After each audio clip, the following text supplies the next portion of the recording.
మధ్యలో సున్నా కాకుండా అలా పదాలు ఇలా సార్ వరుసగా మనం ఈ సున్నాని రెండక్షరాల మధ్య సున్నాన్ని చేర్చి సార్ మామూలుగా మ్యాథ్స్లో గణిత ప్రక్రియను చేయడానికి గణిత ప్రక్రియలో తీసివేతలు చేయడానికి బాగా ఉంటుంది సార్. మొత్తం ఇది ఒక సముద్రంగా భావిస్తే దీంట్లో షార్కు దాంట్లో చేపలు ఒక 5 ఉన్నాయని భావించుకొని మనం ఈ షార్కు ఇట్లా మూవ్ చేస్తే ఫస్ట్ ఒక చేపను మింగేసింది.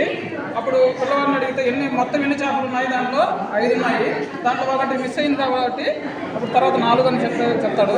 అట్లా మూవ్ చేస్తూ ఉంటే మళ్ళీ ఇట్లా దీనివల్ల తీసివేతలు బాగా చేయొచ్చు సార్. తర్వాత మళ్ళీ ఇలా తాకడం వల్ల ఫిజికల్ డెవలప్మెంట్ వస్తుంది. తర్వాత మ్యాథ్స్ ద్వారా కాగ్నిటివ్ డెవలప్మెంట్ కూడా మనం చేయొచ్చు.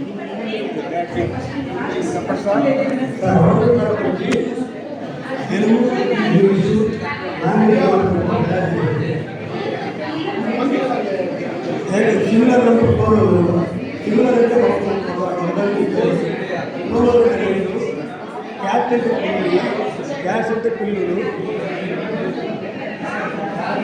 పెన్ అంటే పేన, పెన్సిల్ అంటే పేనాలు.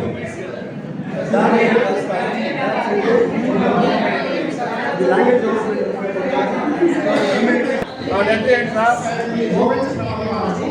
సో ఇక్కడ పిల్లలకి వోవెల్స్ని ఐడెంటిఫై చేయించడము, ఆ తర్వాత వోవెల్స్కి సంబంధించిన వర్డ్స్ నేర్పించడం.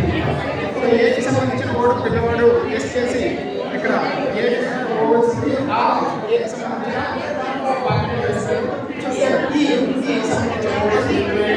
దాని తర్వాత ఐకి సంబంధించిన వర్డ్స్ దీంట్లో వేయడం, identification of words and vowels అని దీనికి సంబంధించి.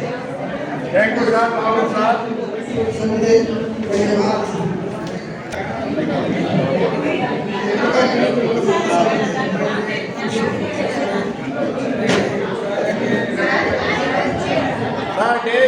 వీక్స్ ఎన్ని రోజులు ఉంటాయి, వాటి పేర్లు సారు విష్ణు చెప్పడం జరిగింది. చాలా బాగున్నాయి సార్.